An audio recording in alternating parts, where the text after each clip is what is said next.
Hello, everyone. Welcome back to another live stream. Thank you so much for everyone who's been waiting for me. Let's give ourselves a minute to make sure we're up and running before we begin talking about the subject for tonight. And then we'll obviously do it as usual. I'll open the space up for all of you for your thoughts and any questions that you may have. And it looks like we're fine now, which is perfect. Again, welcome everyone. Thank you so much for joining me, and welcome back to another live stream. I wanted to discuss a couple of things with you tonight in this live stream, and obviously you can share your views as and when we go in this live stream, and I would do my best obviously to address all of them. In the past 8 months, we have seen a dramatic shift that was unprecedented. In previous escalations, the Israeli government used to manage to hide its atrocities to a very high level.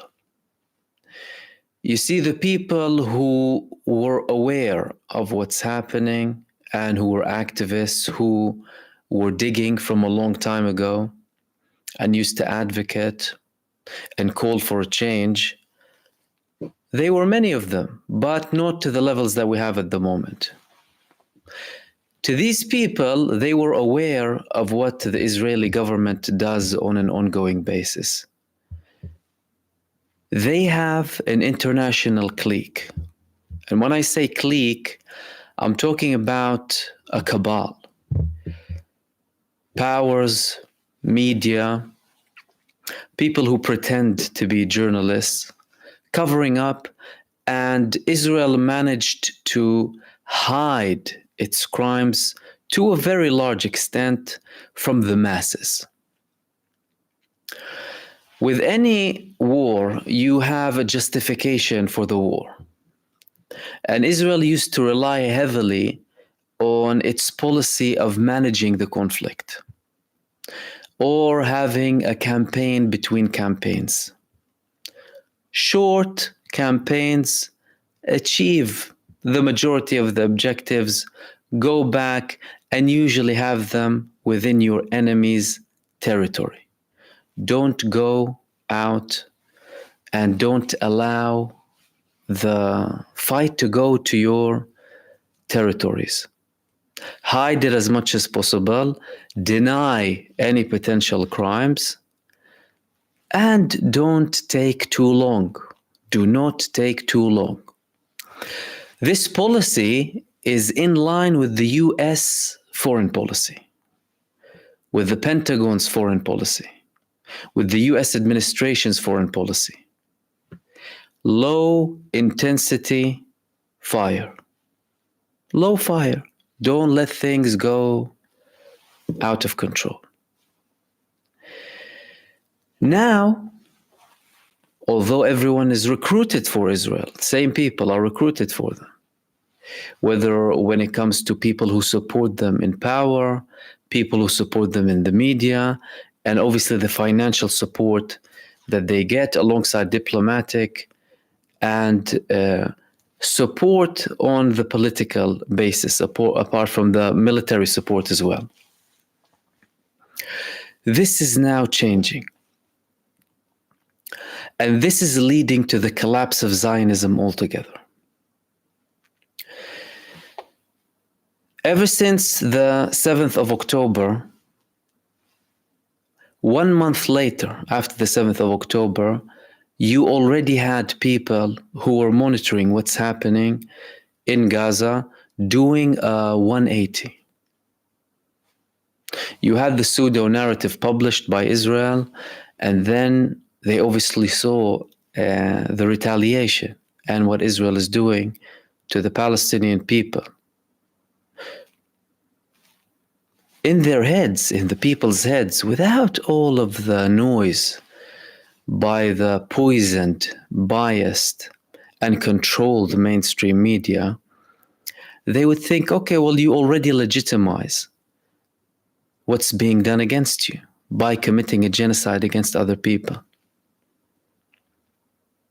to a level where people who were advocates for Israel started saying, oh, okay, cool. No, now I get why the 7th of October happened. Now I get why the 7th of October happened.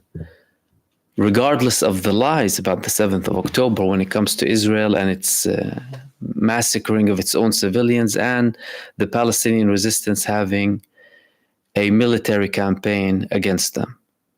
Israel persisted, although they were asked to have a limited campaign, primarily by the United States.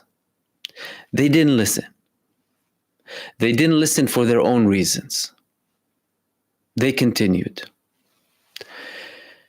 With their continuation, more people became aware. More people started monitoring what's happening. More people started posting what's happening. More people started sharing what's happening. And they also gave people, by prolonging this, a fair bit of time to reflect, to think, and to overcome certain questions. Not only that they might have in their own minds, but some of their close people around them might have in their own minds who had the traditional views.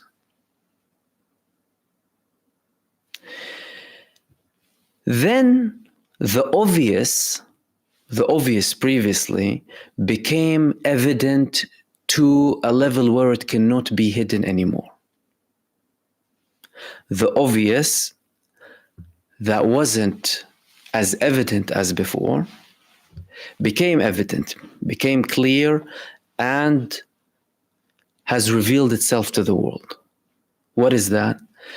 That we have a minority, a very small minority, yet very powerful and far-reaching, Zionist cartel, clique, cabal, power group, running and controlling through violence and terror and psychological warfare populations that refute Zionism, that are anti-Zionists, that do not declare themselves as Zionists.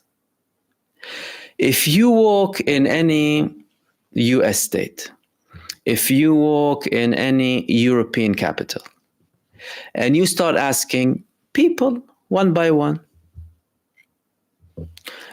what's your nationality? If it's America, well, I'm American. How do you describe yourself? Some people tell you, I'm a Christian. Atheist. Minorities, I'm a Muslim. I'm a Hindu, Buddhist, whatever it is, Jewish. Okay. How many people would tell you I'm a Zionist? How many people would tell you I am a Zionist? Hardly anyone who would tell you that. Okay. How are they still managing to have this level of control?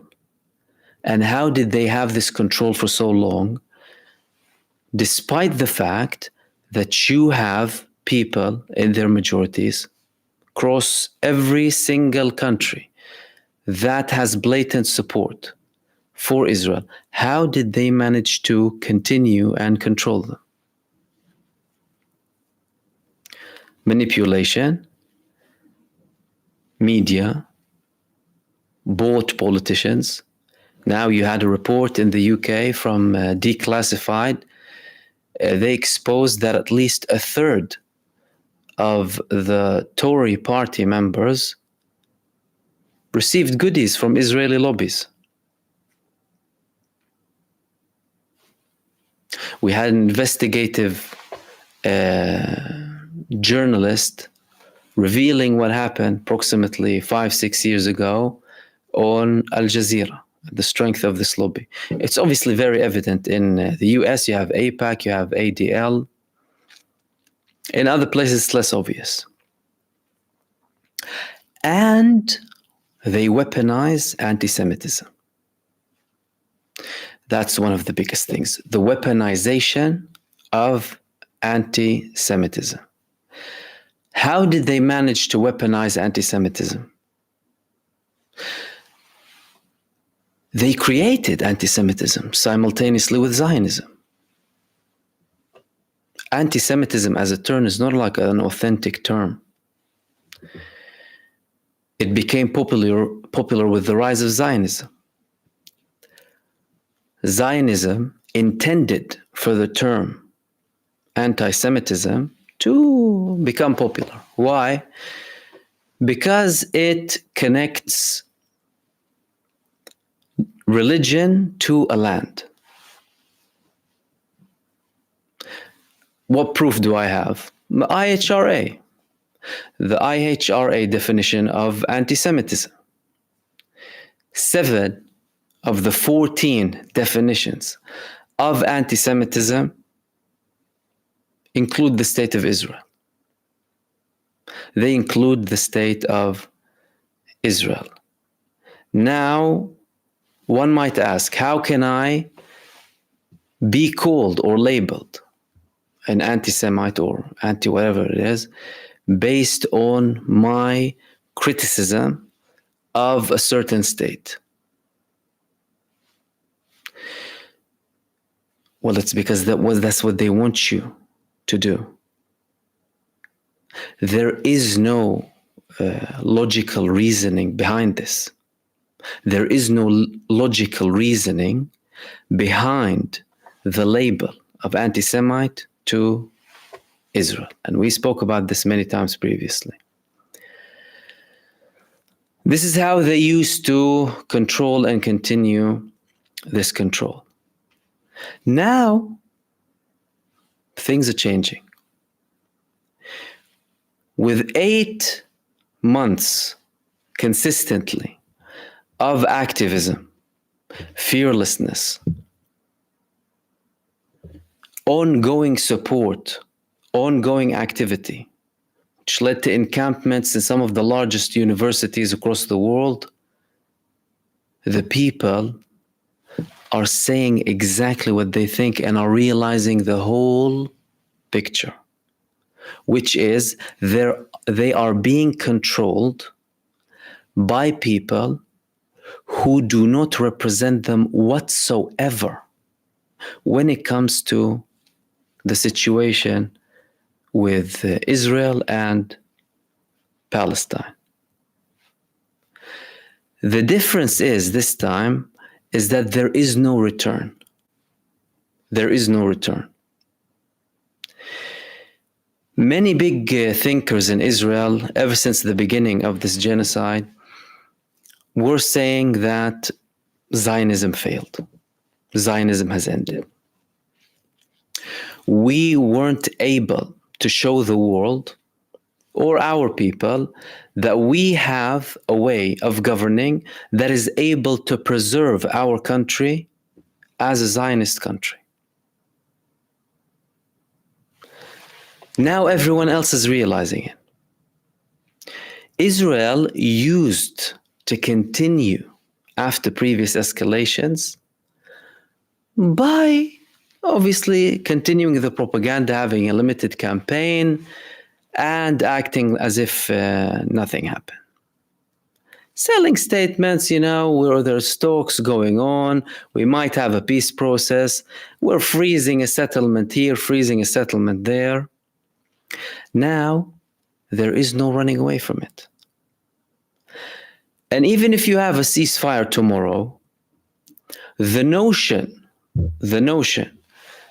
that this clique can continue operating the way it did before is completely flawed. It simply isn't going to happen. And this is being translated. How is it being translated? Firstly, apart from all of the activism and protesting and awareness, social media, people writing, people speaking, people, it started to get into politics. It started to get into politics. People are voting for genuine alternatives.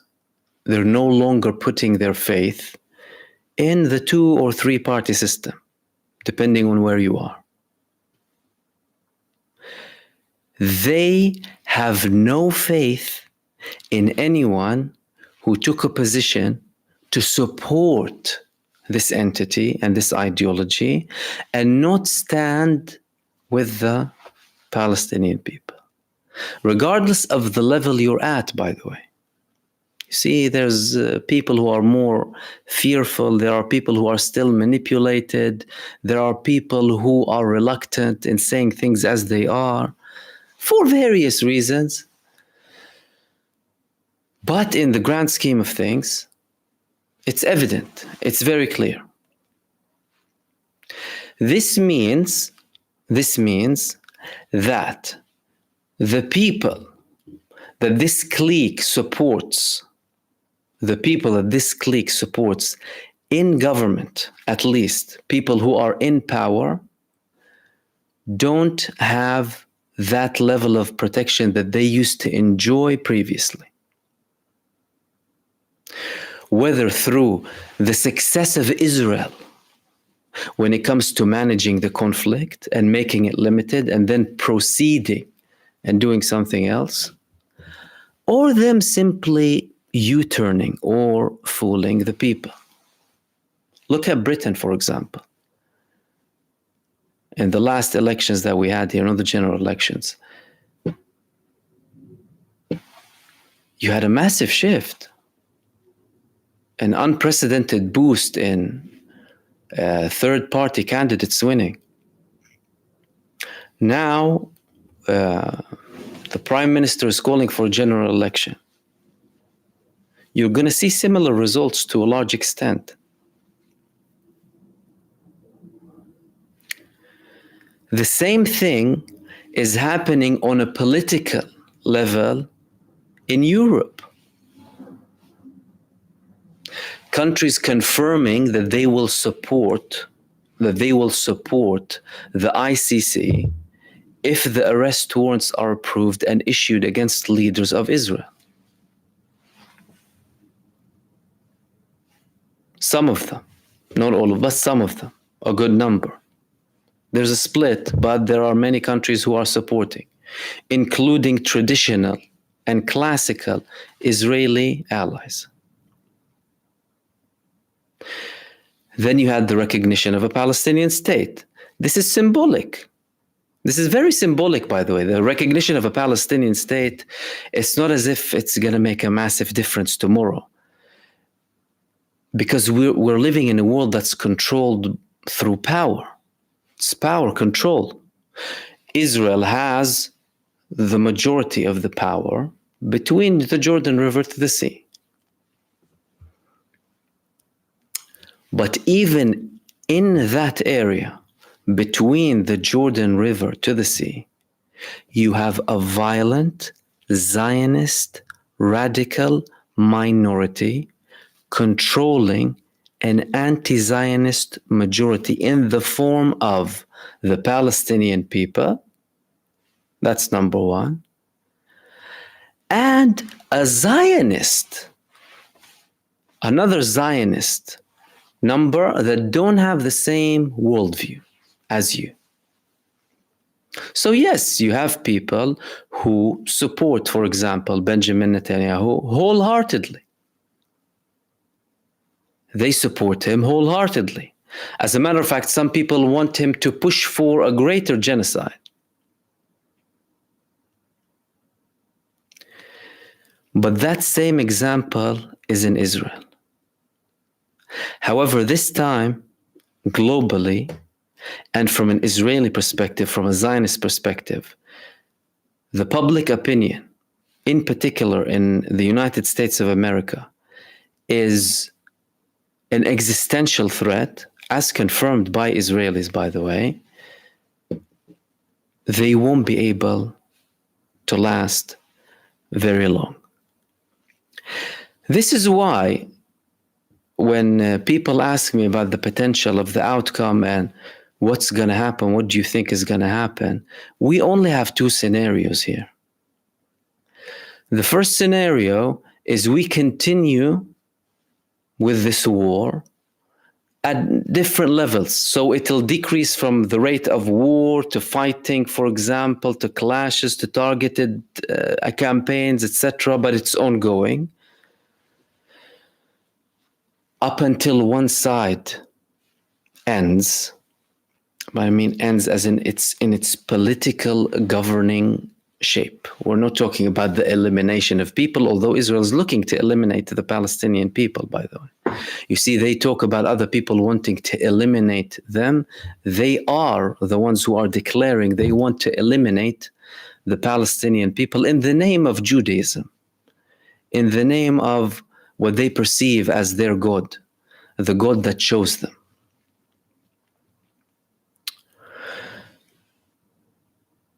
Or there's a second option. The second option is we will have a temporary ceasefire. We will have a temporary ceasefire with an ongoing, very highly tense conflict, not to a level where it was previously. Not to a level where it was previously. The level that used to make me personally sick, because you see the same thing. The level of escalation, de-escalation, solving, managing, going ahead and repeat. Which motivated me really to write my book. This time it's different. It's either going to be this or that. And in both cases, it isn't looking good on Israel. As a matter of fact, I'm one of those people who think Israel, as we know it, ended on the 7th of October itself, because they didn't really have many good options. They had an option to take a step back. They had a rational option. And they had an option to do what they're doing now, which was the worst option, by the way. But the first option wouldn't have been good for them. It would have saved lives. It would have saved Israeli lives and it would have saved Palestinian lives, but wouldn't have been good for them because it would automatically create a new equation that they cannot handle. But what they've done was the worst option. Why? Because they exposed themselves. They exposed themselves to the whole world at a level where no other pro-truth, pro-justice, pro-Palestine activist or group or whatever it is could have dreamt about previously. If you had every movement calling for the liberation of Palestinians coming together and having a campaign for several years, they wouldn't have achieved the level of awareness that we have at the moment. And that on its own is detrimental to write the future and to change the future. And with the way Israel is going, still to this moment, as we speak, it is not looking like they're going to change to anything better than what they have been before. They're just reaffirming this to the whole world, that Zionism is a violent, racist, supremacist ideology that is incompatible with humanity. Zionism is a violent, racist, supremacist ideology that is incompatible with humanity. It eats its consumers and it eats anyone who comes close to it. It eats its consumers by filling them up with hate and vengeance and venom and poison and bloodlust. and it consumes the people around it by implementing its violent and supremacist ideology. And that's why I believe we are witnessing, as the title states in the thumbnail, the fatal fall of Zionism. That's what I want to talk to you about tonight. However, now I'll open the space up for you to share your thoughts and ask any questions. We'll spend a bit of time together. Molly saying, thank you for speaking in my mind, Mahmoud. I'm glad I'm speaking someone's mind. No problem. Pleasure, as always.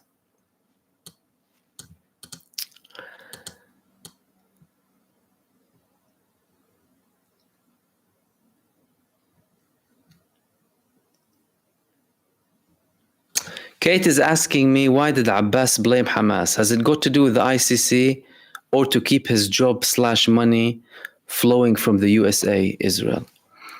Listen, I am not going to be talking diplomatically now, and I am not going to be sugarcoating anything. And if anyone doesn't like it, no problem.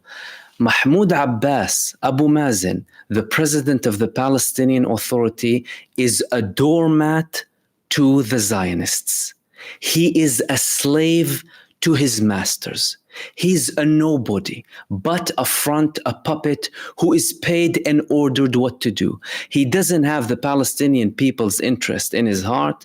He never did anything good for the Palestinian people, and he has been repeating the same failed recipe for the past 31 years. That means you're either a doormat or an absolute failure. There is no other way around it. You know, I would love to sugarcoat it in some way. I can't, unfortunately. That's what it is. If you're an organization, okay, forget about a country and politics or whatever. You're a company. Do you know what? You, Kate, you decided to set up a little cafe. Small cafe, okay? And you had a partner with you.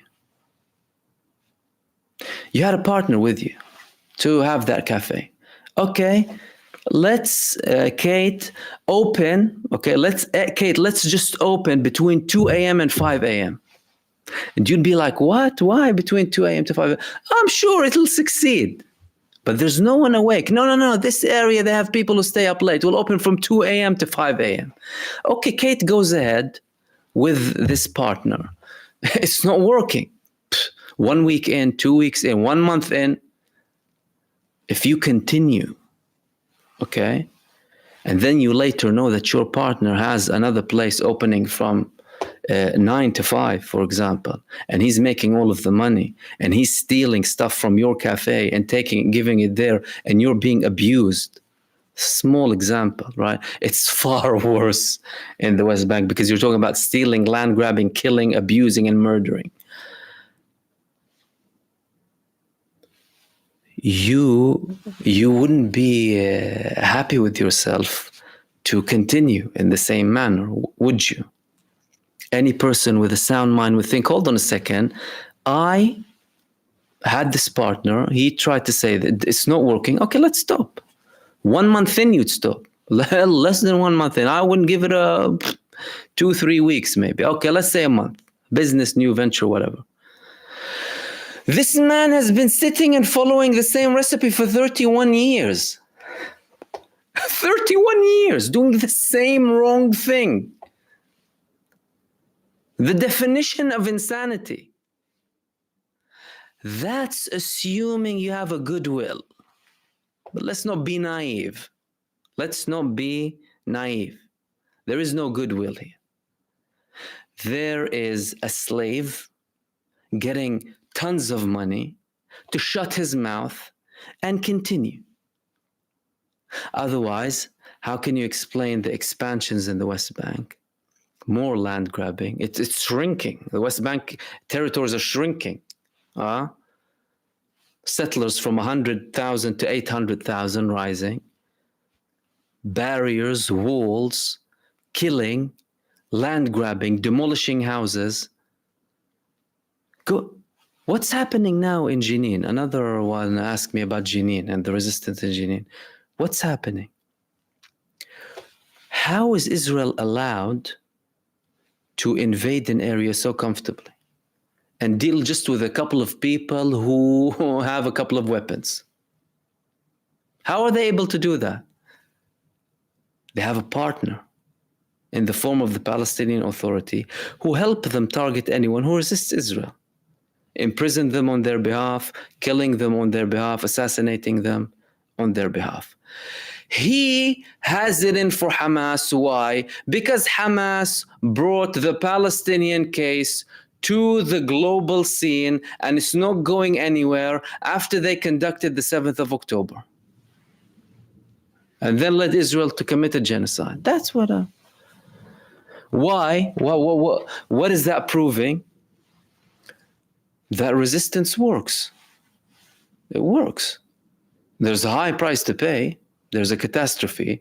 But has there been any people, have there been any nation that's been liberated by simply asking to be liberated and haven't sacrificed? No, of course not.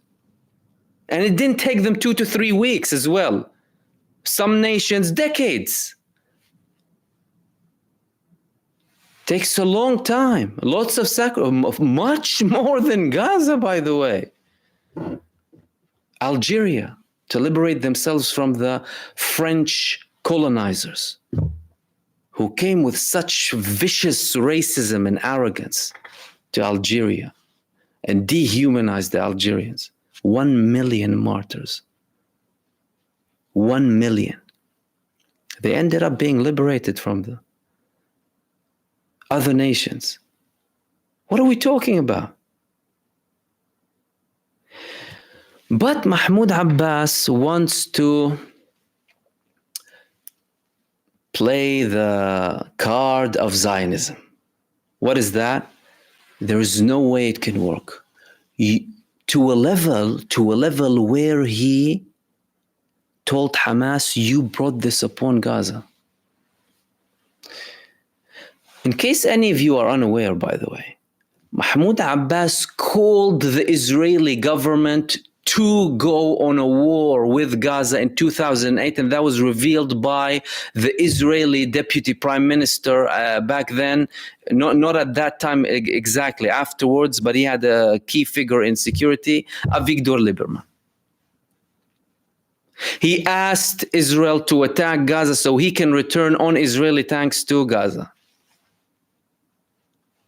That's why these corrupt people in the West Bank, and that's why I always tell you it's nothing to do with like the Palestinian people. Don't think like the Palestinian people and everyone is good and that. No. Obviously, Gaza, you have a very prime and good example. But people, you have the good, the bad, the ugly, the evil, everything, everywhere, including with the Palestinian people. And you have a prime example with these people. Prime example. There's been so many negotiations, so many talks for unity, so many compromises from all of the other political parties.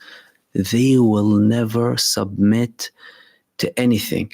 They will never concede when it comes to the security of Israel. Who are you supporting? Which side are you on? It's clear. It's evident. So he's very upset with the fact that Hamas are now deemed in the world as the liberators of Palestine, and people support them everywhere, not believing this pseudo narrative about them, and people are not even talking about it. He doesn't like that. And again, instead of him working hand in hand with all of the Palestinian organizations, and having a political front and having a resistance front as well, you would be able to achieve things, potentially, or at least try. But he won't do that. Why? Because he's threatened by who? His masters. If you go hand in hand with them, you can forget about everything. There was once a meeting after a war in Gaza. I think it was the 2008 one. He was invited to attend a meeting with Arab countries, an emergency meeting surrounding the escalation in Gaza. And he didn't go. He didn't go. Why? An Arab leader later revealed that. He said, I spoke with the president, Mahmoud Abbas, told him, come, this summit is for Gaza. I know you're in the West Bank, but this summit is about Palestine. Can't come. Why can't you come? Hey, you know, they're threatening me. They said they'll shoot me if I come. Who's threatening you? Israel. Is that a president or a puppet? Is that a president or a puppet? And again, I don't care what's your political ideology, whatever it is. Tell me about your actions. This man proved time after time he does not have the best interest of the Palestinian people in his heart. Most people in the West Bank hate the living daylight out of him and make fun of him.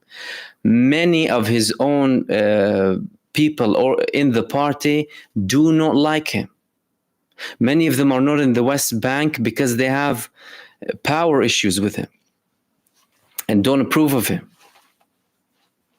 including key figures in the Fatah movement, by the way. Why is that? It's because he's a sellout. It's because he's a sellout.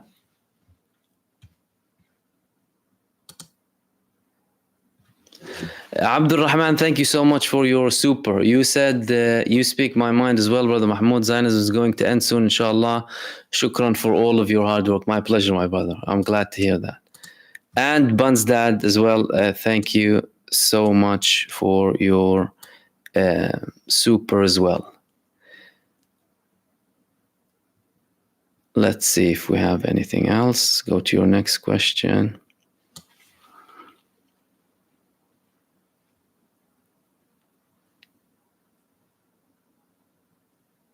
Jennifer Ann is saying some of the best voices against this genocide are Jewish. Absolutely.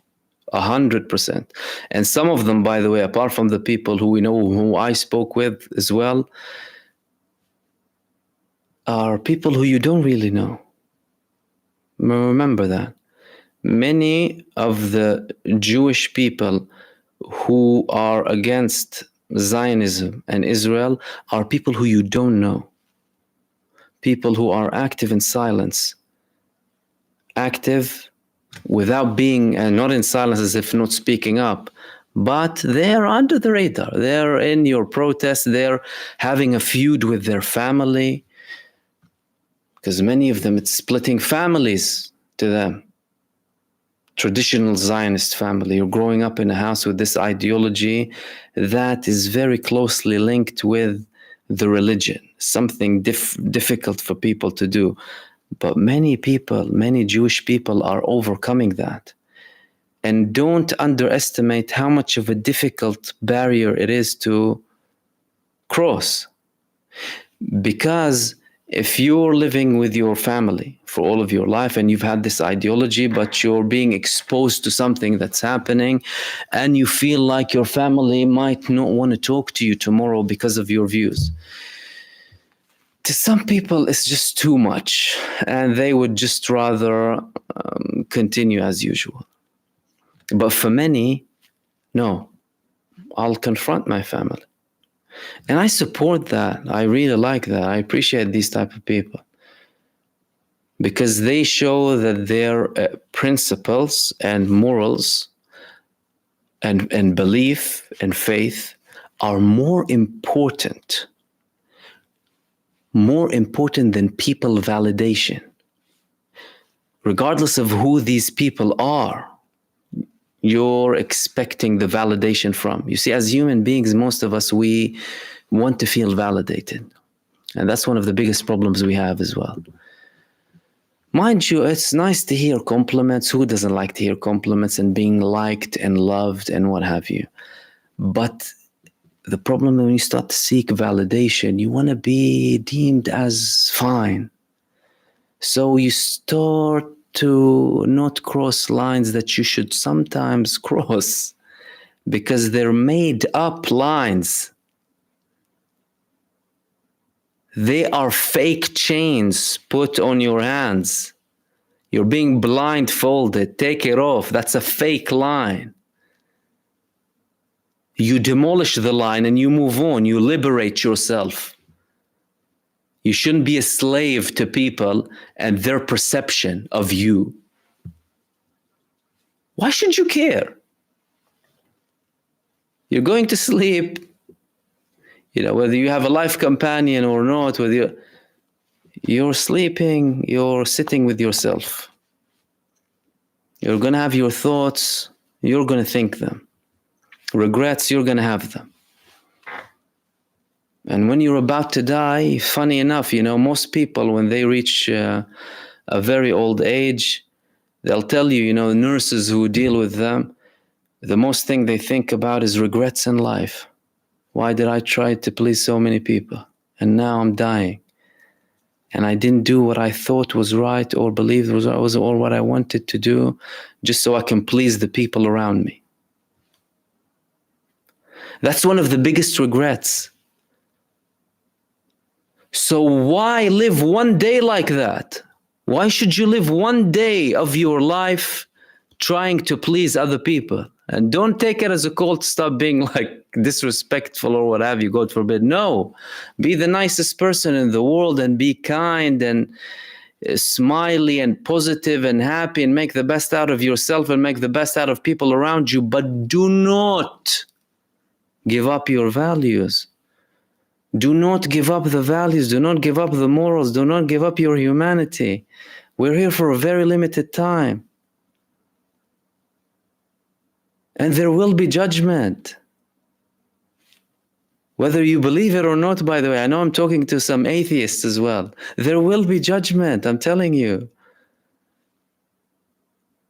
And your judgment will be based on the actions you took. The actions you took. It's a very temporary world we live in. 70, 80, 90 years, that's very temporary. That's nothing in comparison to afterwards. It's very temporary and it's a test. So take it seriously. It's not a joke.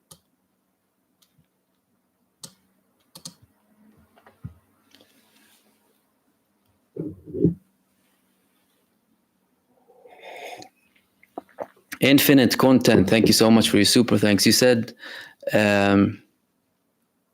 Mahmoud, as a black man in America, my outrage about the atrocity knows no bounds. Stay strong and keep up your faith. I'm there for Palestine. Thank you so much, brother. Really appreciate that.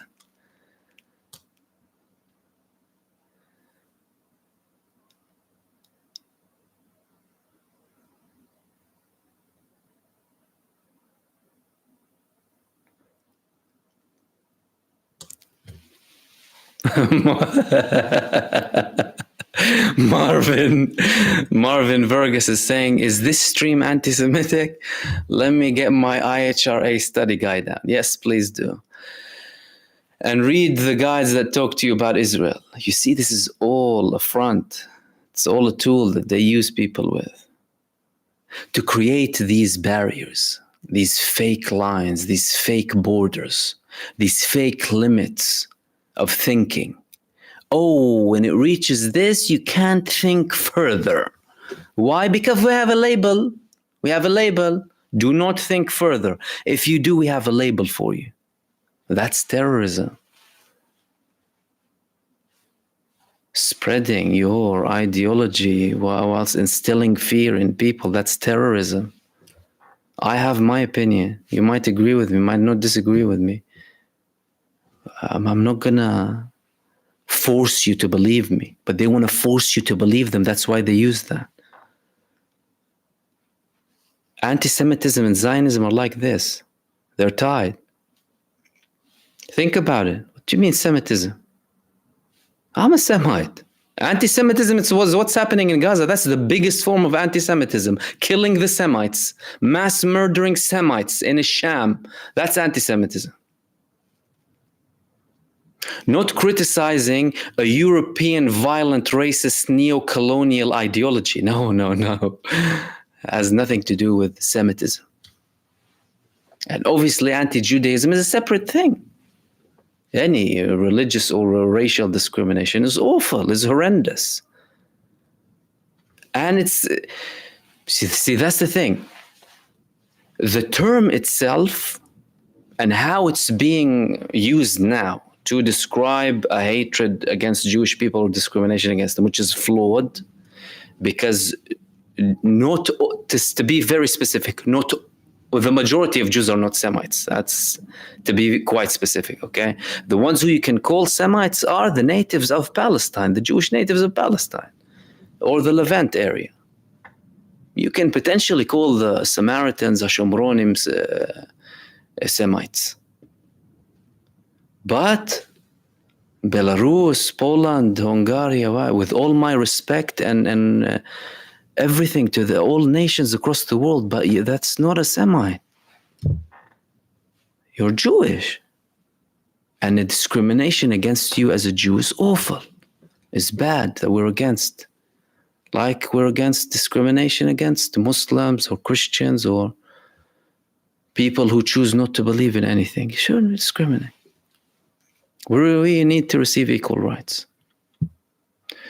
But they're still using it. And how it's, the contradiction, by the way, reveals itself so much with the Jewish people. Supporting, I feel sorry for some of the Jewish community having to prove that they're Jewish. It's good though, so because they need to debunk this false narrative, right? But it's as if they need to show. If I was a Muslim, I would do that too, by the way. If I was like a Muslim and someone is committing crimes in the name of Islam, I'd say, like, I'm a Muslim, I'm against that. So if I were a Jew, I'd probably do the same thing. And it highlights the lie. But then the Zionists start calling them self-hating Jews. Self-hating Jews, anti-Semites. Why? Because they criticize genocide. What's the argument? You see, but these people live in a bubble, by the way. Zionism is like a cult, by the way. It's a recipe for cultish behavior. Very narrow-minded, very small bubble. You don't look outside of it. Victimhood, problems. We're the enlightened ones. Everyone else is wrong. They all hate us because we're right and they're jealous of us. A very cultish behavior that is very dangerous. Why? Because it has power. It has power. You see, one of the main problems we have today is that good doesn't have power or enough power. There's evil with power, but there is a lot of good, but the good doesn't have power. You need good with power. This is what you need. Only then will you start seeing things actually changing in terms of less misery and suffering in general for humanity. There are many good people, but there isn't enough power there. Because power can prevent. Like I always talk about Gaza, okay? This country is committing a genocide, Israel. If there was a good power who intimidated them and told them, if you commit that in Gaza, I'll commit the same thing to you the next day. The moment you start this campaign, I'm going to immediately start it against you. Do you think they would have committed what they committed? Of course not. Why? Because they know, hold on a second, I can't mess with that person. He's serious, he's good, he's decent, but he's serious and he has power. And that's what we need. And you know how can that be achieved, by the way? It's very easy. By having a genuine democracy, a genuine open democracy, then the power will come to the people and the people can really choose whoever they like without intimidation and terrorism and people controlling the media and having all of this money and people bought. Because democracy is compromised. There are elements and essences of democracy, but it's compromised. It's very compromised and it's very fake, it's very abuse, it's dysfunctional in many countries that call themselves democratic. And that changes though. It's not all like doom and gloom. You know, I don't believe the doom and gloom stuff because things change. Things do change. Crooklyn. Kay, thank you so much for your super. You said, did you see Haaretz article outlining the new northern border with Lebanon? No, I haven't seen that, by the way. I haven't seen that. But I don't think Israel. Let me have a look. Did you read it in English or in Hebrew, by the way? If you do, I'll have a look. Because Israel really can't do much when it comes to Hezbollah. They're very much intimidated by them.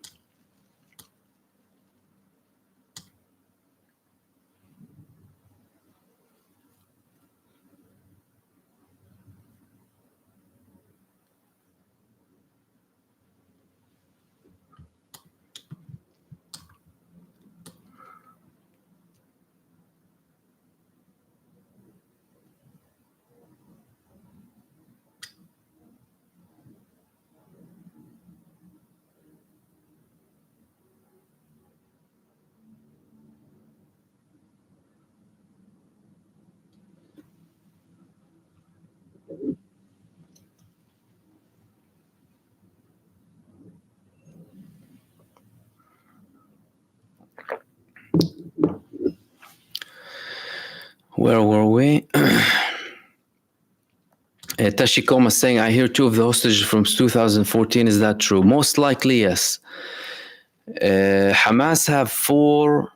One of the main reasons Hamas went on the 7th of October, by the way, is that Israel refused to negotiate with them for the release of Palestinian prisoners in return for the Israelis who Israel simply left and neglected in Gaza.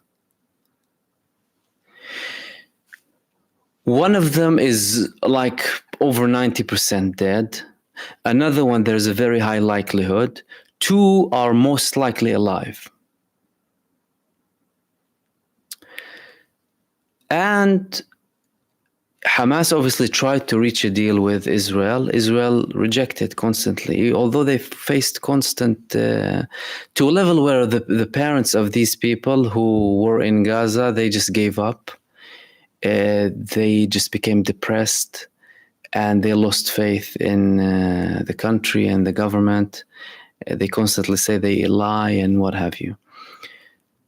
But that was one of the motives for the 7th of October. The fact that Israel didn't have any deal with Hamas. And they even mentioned that. MahmoudOD mentioned that in his declaration of the beginning of the Al-Aqsa flood. He said that we tried to negotiate with you several times. We have people suffering in prisons and you didn't want to release them. So this is primarily for the prisoners. And he obviously mentioned the ongoing suffering and the people in the West Bank and the general situation of the Palestinian people. And Israel trying to obviously always stretch it and buy time without dealing. And this is the same thing that they're doing now, though. And what does that tell you? Israel, by still to this day persisting that they will not allow a Palestinian state, to this day, opposition and coalition and government, proves that they have no self-reflection. Instead of having self-reflection, they deflect. Some of them do. Some in the Israeli society, they have self-reflection. Some people in key positions before, they have a bit of self-reflection. But anyone who's running the show or has the potential to run the show after Netanyahu, no self-reflection whatsoever. The only thing they have is deflection and blaming. That's it. No looking in the mirror. No, hold on a second, maybe I'm the virus.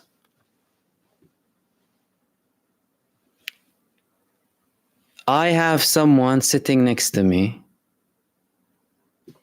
calling for his rights. I'm abusing him 24/7, stealing his land, killing him, torturing him for fun, and I know that.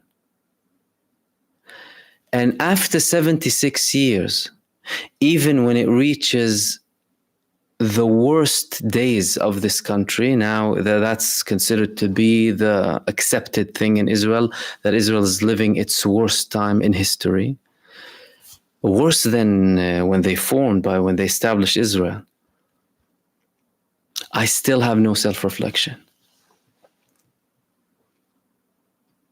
If Israel was a human being, was a man, they would have been sectioned from a long time ago in a straitjacket, somewhere secluded on an island. They'd reopen Alcatraz for them. If there's anyone who deserves to be in Guantanamo, it's them. Not innocent people that were blamed for nothing. Still sitting in Guantanamo, by the way, which is atrocious. 20 years without any charges or anything. So yes, and Israel doesn't care about them. Israel killed approximately 100 Israelis who were kidnapped to Gaza, apart from the massacres of the 7th of October that Israel conducted against its own citizens. In the Nova Festival, Be'eri, Nir Oz, and Re'im. According to people's statements from Israel, the reveler statements, now the revelers, I told you, 50 of them are, many of them are in forced hospitalization. They didn't even say the number. Forced hospitalization. They're treating them as if they're insane. And 50 committed suicide. How convenient. How convenient is that for Israel? The revelers who saw the helicopters shooting at them, they die or are forced to go to hospital. What is even forced hospitalization, by the way? What is that? That means you're imprisoning them. Why are you imprisoning people who just went through this atrocious attack that you call the worst day after the Holocaust and da-da-da-da-da? It's because Israel killed them and they are in forced hospitalization now and 50 committed suicide. I wonder how they died. With the level of censorship in Israel and with the level of military rule now, easy to get rid of them. But again, these things, they don't want you to know that. They will always say, oh, but remember the 7th of October, remember the 7th of October. What happened on the 7th of October? Tell me. They'll still repeat the same narrative that was already there, by the way. They prepare documents, they send them to their tools, the propagandists everywhere in their mouthpieces, and they keep repeating them. 40 beheaded babies were in an oven, they were raped. Da, da, da, da, da. Even when people, you had settlers, by the way, started to deny that. In the settlements, we actually had no beheaded babies. We didn't see any children die here. Reported in Israel, by the way, in mainstream media. Well, why did you say it? Well, I said it to the mainstream. But no, the Western journalist will repeat it. The mouthpiece. I wonder if they're involved in some sort of an Epstein network.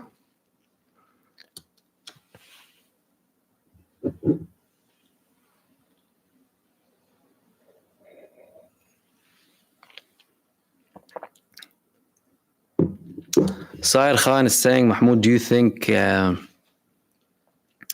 Erdogan's time is up too? Will Turkey fall?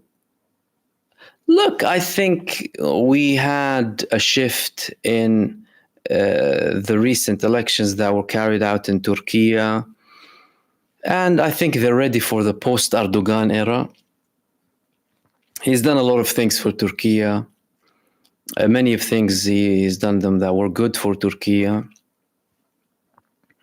But it's healthy to change. And obviously there's a difference between internal policies, domestic policies, and foreign policies, right? And although much of the voting basis now, much of the motive for people to vote for certain people is based on foreign policy. And I personally think that's good.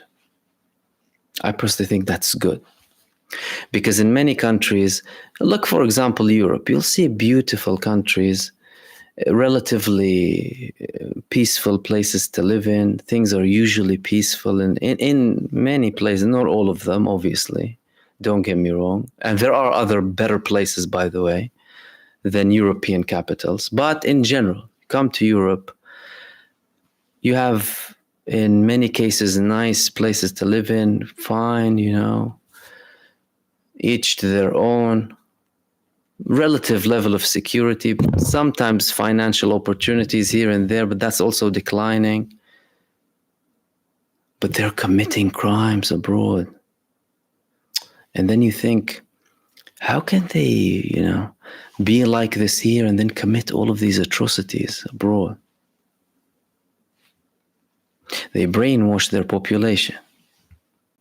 Although, you know, many of them were critical. Like even if you take the Iraq war, for example, the biggest numbers of protests in the world were against the war in Iraq. So the people knew, many of them. But they still get away with it because it's thousands of miles away from home. I don't feel it on a day-to-day basis, and it's going. Now, the bodies of the children are speaking to everyone sitting in London, Paris, New York, Florida. The bodies of the children are in their faces 24/7. And what do they think? It's my taxpayers' money funding that. It's my government supporting that. And no way on earth there is no terminology that can twist what I'm seeing in front of me. Children chopped to pieces. Women butchered, innocent men, children, women, civilians butchered to death. Destruction, genocide, ethnic cleansing, deliberate, declared. So, in many ways, it's important for people to have foreign policy in mind when you go and vote. Because Gaza showed you exactly what happens when you don't really care about foreign policy. No, care about foreign policy. Care about foreign policy. Because many of the populations as well who are living in these countries, we're all a global human family now. There is no like us and them or... you'll see someone from this race married to that one. They're in the... my grandmother's from here, grandmother's from there, someone's from Asia, someone's from Africa, someone from Europe, everything changed now. Khalas. So it's important for people to take that. And with Turkey, some people will factor that in. And some people will vote for alternatives as well, based on the position with Gaza. That's why Erdogan has fierce statements with Gaza. But the problem that Erdogan has, in my opinion, is that his statements are too fierce for his actions. To a level where people start to say, oh, you're talking, but you're not acting. But he has his motives for doing that, obviously. And again, some of the talk is obviously very good, like legitimizing the resistance, you know, praising them, saying it's all good, fine. But when you start saying, okay, I'm going to intervene, or this war is an extension to war on our country, okay, and so what are you going to do? Are you going to take a couple of fighter jets to Israel? What are you going to do? Are you going to take a couple of ships or warships, something? What are you going to do? And people obviously don't like hearing something and seeing something else. But clearly many people, like look at the UK, for example. Now Keir Starmer is in a lot of trouble. Now he's denying what he was saying in the beginning. People told him, this man supported cutting the water off the people of Gaza, including children, cutting any sort of aid against Gaza.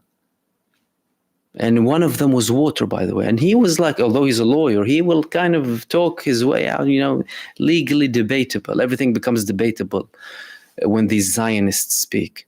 Now he's denying it. He refused a ceasefire before. So you have blood on your hands, Starmer, and anyone else who did not support a ceasefire from the beginning, from day one. Now he's in trouble, and he's denying that he did it. Oh no, I did not mean. I didn't mean that. Water to Gaza. Trying to hide now. Why? Because they're afraid. They're afraid because they are being punished. And good. Good. Your life, the life of the British people, the life of the European people, the life of the American people is not worth more than the life of the Palestinian people. Very simple. And if you take away from the value of the Palestinian people's life, you need to pay the price for that. And they are. And that's good.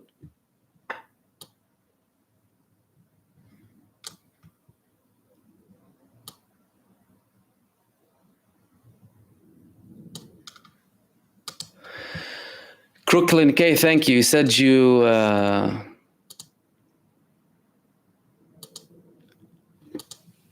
sent me a link. Thank you for that. Let me have a look.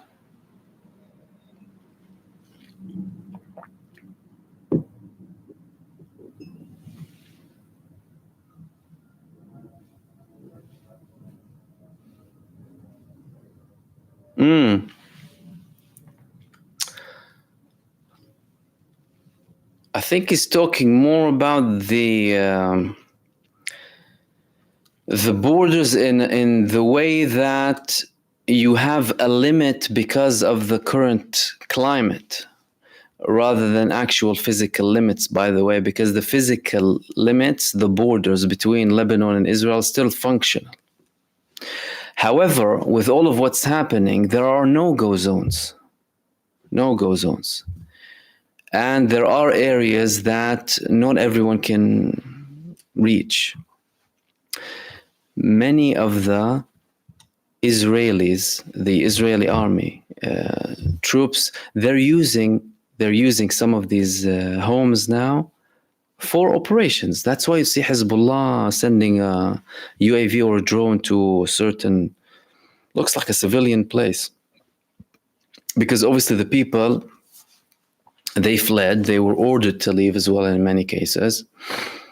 And they're using but Hezbollah, again, just shows how much of a quality intelligence they have. They target them wherever they are. As soon as Israel establishes one new place, Hezbollah know them. They know where they are, and they'll target them.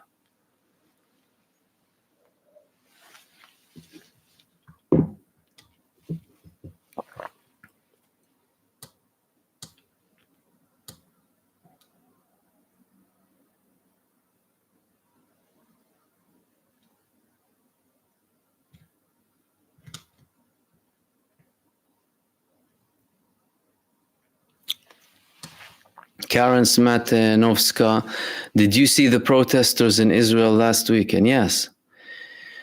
And that's a continuation of what's happening since the beginning.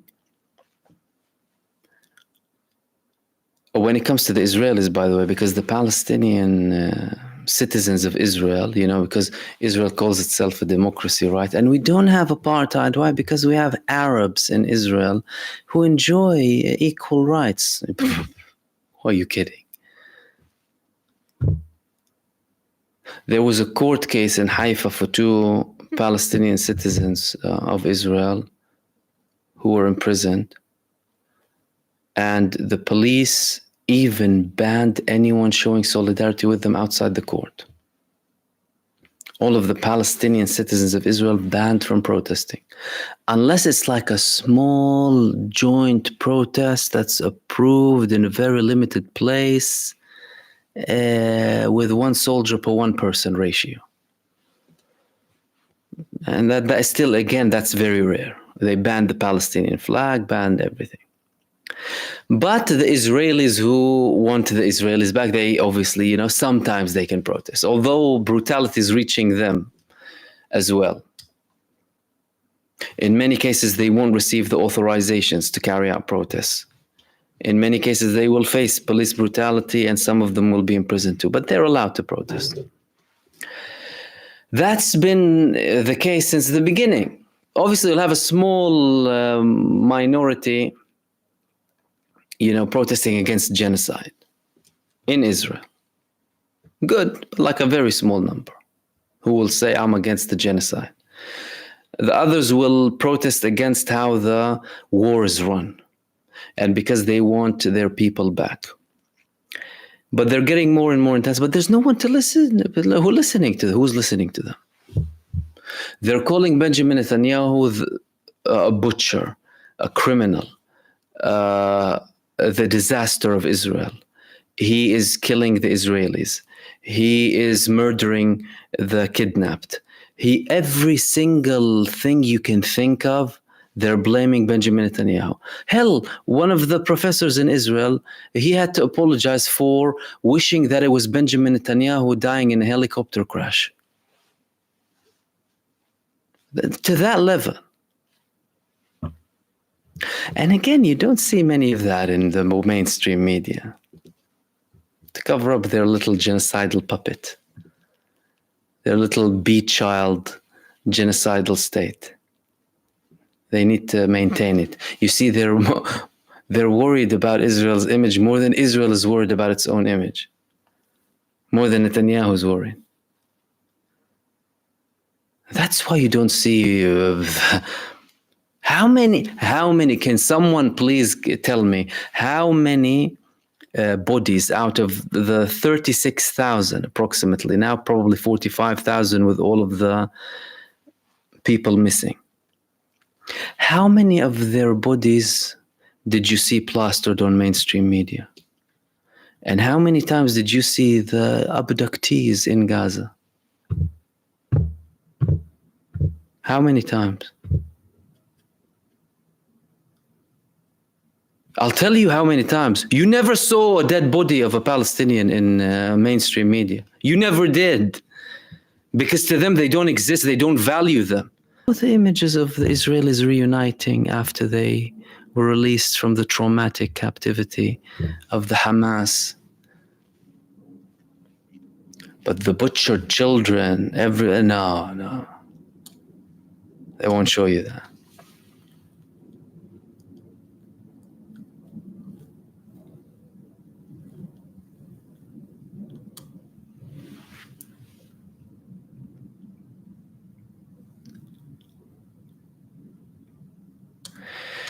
Omsi saying, question, Egyptian defense minister announces forces are prepared for any threat. Just rhetoric, or is it based on credible intelligence? It's not new. So we already had these statements from Egypt, by the way, from just after the genocide started, really. They had some of the biggest military drills in their history, including all of their ground armed forces. They have the 1st, 2nd, and 3rd Army. Their army split in different divisions, different battalions. All of them had military drills, some of the biggest in history, to prepare for an all-out war. And they declared previously, we are prepared for any threat. And it reached a level where some of them said we're willing to have military confrontation. We're ready to have a military confrontation. This is not rhetoric. This is 100% true. Egypt as an army is 100% true, prepared, but they don't want it to reach that stage. Now, them not wanting it to reach that stage doesn't make them naive. And again, you don't have to agree with them or their position with Gaza. We're analyzing. With the Egyptian army, all of their training, all of their preparation, all of their tactics, all of their military purchasing and buying to face Israel. Israel is their enemy number one, arch enemy top. all of the military training in Egypt is the northeastern front, Israel. They filled Sinai with forces. Sinai is filled with tunnels, according to Israeli intelligence. They support, because many people don't say that, I'll say that to you. There is support from Egypt in the tunnels for the Palestinian resistance. Okay? I'll tell you that. If not directly, then indirectly. There is support from Sinai to Gaza from the tunnels. The Israelis know that. The Americans know that.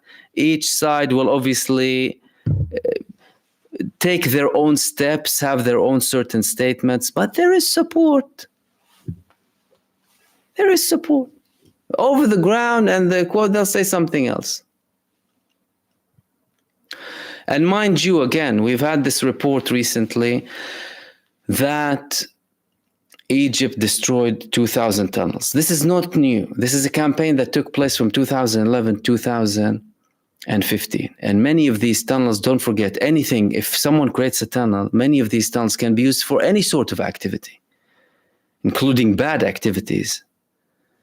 Trafficking, drugs, this, that, and they had a campaign against certain tunnels because they had many people in Sinai they had a problem with. Now they created some sort of allegiance in Sinai. They call it the United Tribal Front in Sinai. And they are aligned to an extent with the army.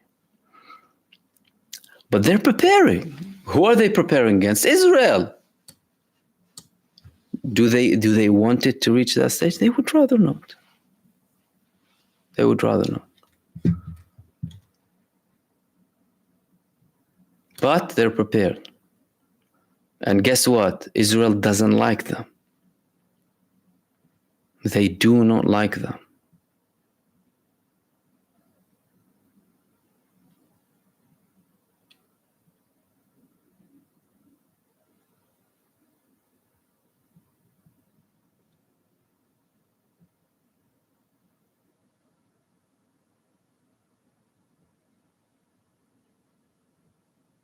Giovanna, thank you for your input.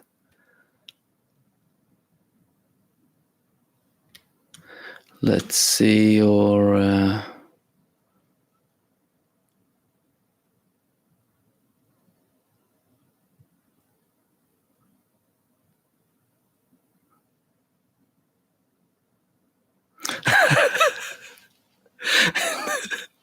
Nicole is saying that Starmer is taking the role of pathological liar, like a duck to water. Oh, yeah, absolutely.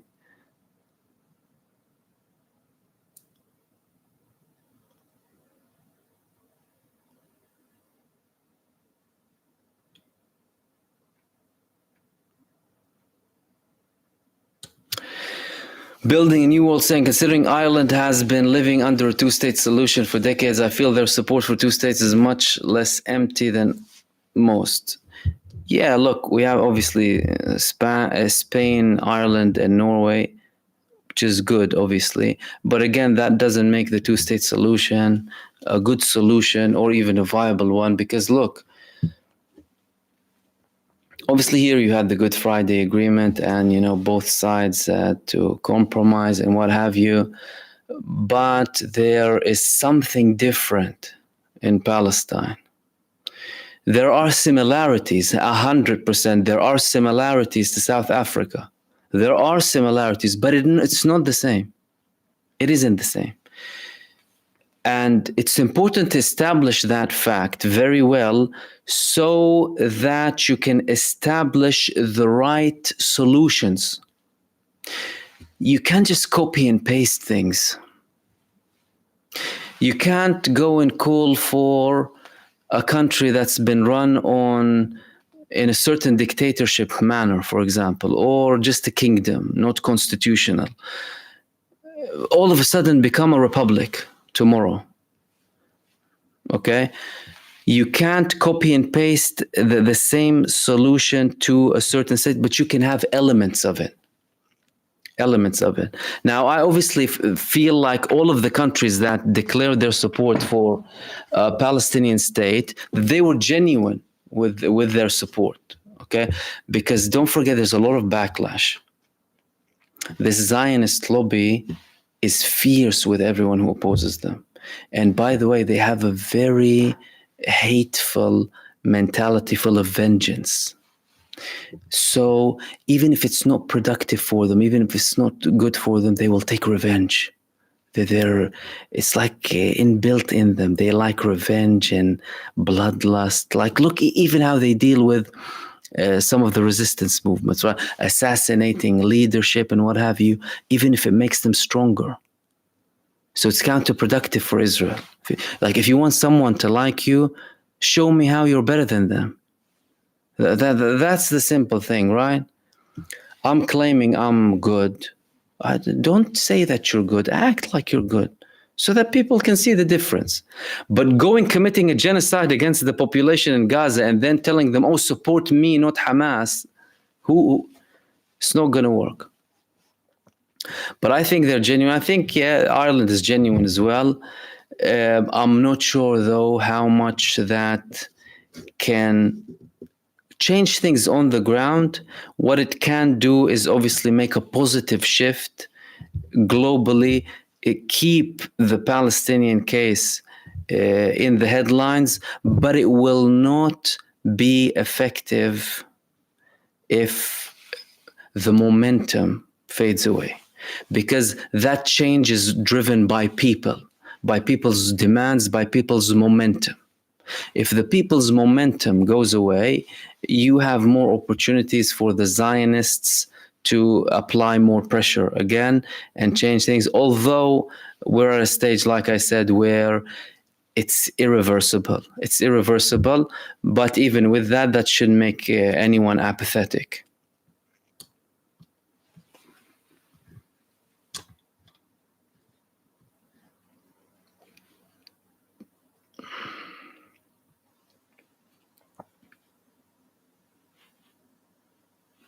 Tim MC saying Iran and the resistance stand for all humanity's sake. I agree with that 100%.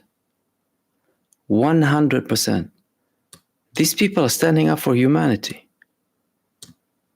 Like any other resistance group standing up against oppression would do. They're standing up for humanity.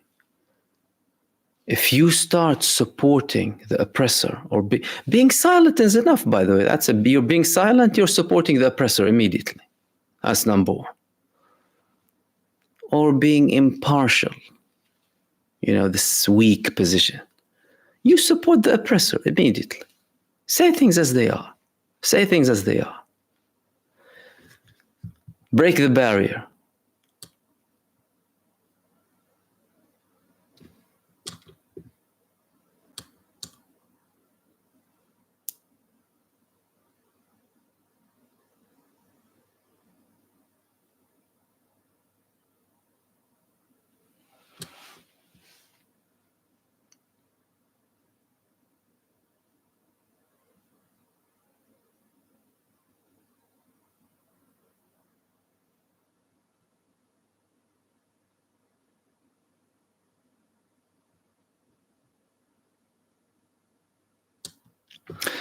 I am Lux is saying recognizing Palestine statehood isn't about the two-state solution, but isolating Israel and forcing equality. Yeah, there's an argument to that. And look, it's definitely like a positive thing to be done.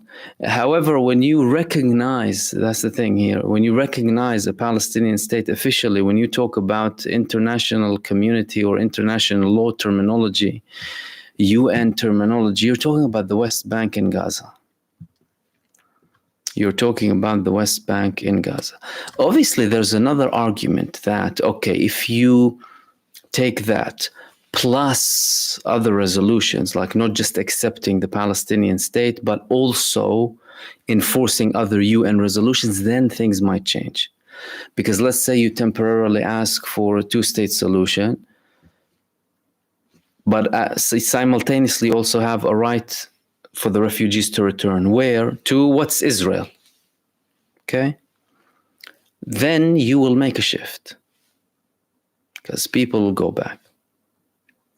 And then, if that's obviously a very positive kind of scenario, if relations are good or what have you, then you can talk about a federation, for example. But now the things are beyond repair, and you need to take down, what you need to simply take down is the regime.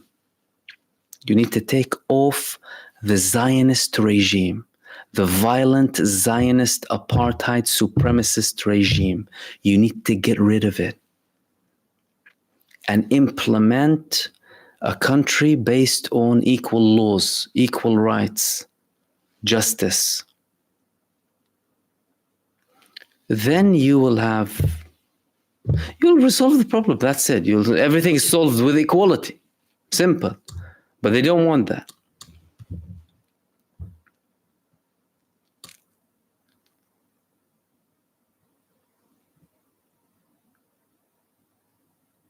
Tim MC saying the resistance has grown by billions since 7th of October. Yeah. People are looking at them and are realizing who is the terrorist. Oh, so that's what you've been facing. Okay. And it is a great sign for humanity, like you said.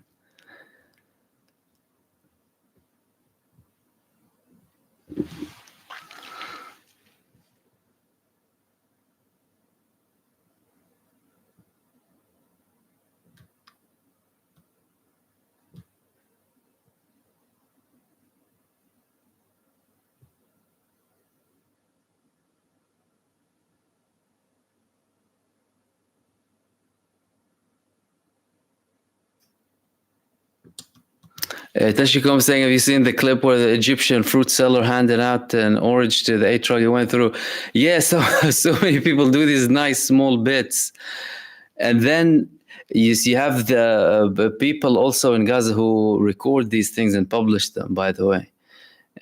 Some of them publish the daily life, and if they get aid, which country they're coming from. And they'll compare the aid, like, oh, this was a good aid delivery. Poor people relying on foreign aid for the next meal. But at least, with some of them, they're getting some stuff in, which is obviously good.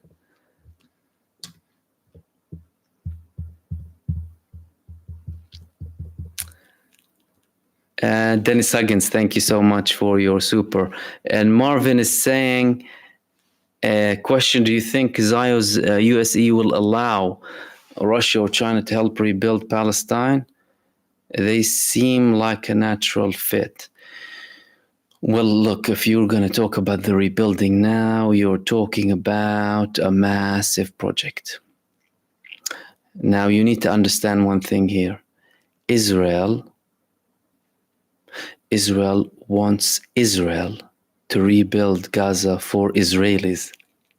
This is what they want. They're still hopeful that they would be able to rebuild Gaza for Israelis. Okay? No rebuild Gaza for Gazans. To them, that's a bad scenario. Gaza being rebuilt, what, life going back? No. Our whole purpose is to destroy life, to destroy every lifeline in Gaza. So Israel wants Israel to rebuild Gaza for Itamar Ben-Gvir to have a settlement. He already said that. You need to remember that. These people are planning to have settlements. Itamar Ben-Gvir was in a settler conference the other day saying that, yeah, we need to rebuild Gaza, be open about it, and I want to have a house. And this Daniela Weiss woman saying that, we want houses with sea views over the corpses of dead children and women. But they're fine like that, They established their state on the bodies and the ethnic cleansing of Palestinian people. So this is how they live. This is how they thrive. They're comfortable with that. And if you haven't watched it, go and watch it, Tantura, please, and listen to how some of these people speak when they remember how they killed people. Oh yeah, we shot a couple of people, we killed them, you know. Some people, they used to, you know, rape these girls and then kill them. It was funny. This is how they talk. So they're fine with that. They will rebuild Gaza on top of bodies and be totally comfortable with it. But when it comes to hopefully them getting the hell out of there and Gaza going back to its people, the rebuilding project will be a very long project. Firstly, it's going to be about raising the funds. Some countries will chip in, obviously, more than others. And then you're going to be talking about a wide variety of contractors. But if China and Russia and China are very good with China builds infrastructure in Israel. Don't forget that, by the way. So I don't think they'll necessarily have a problem with that. They built tunnels in Israel. The port of Haifa is owned by China. So there is a probability that they could. They have a lot of infrastructure work carried out in China. By the way, in many cases by Chinese workers, by the way. So they take the whole project and they bring their people and they finish the projects in like a very short period of time. They're very, very effective, the Chinese, when it comes to infrastructure. Russia, I'm not sure how much, you know, they can contribute to rebuilding. Funding will come mostly from Arab states. You'll have some potentially global support too, but it's a lot of money. You're talking about over 90 billion, over 100 billion even now, $100 billion.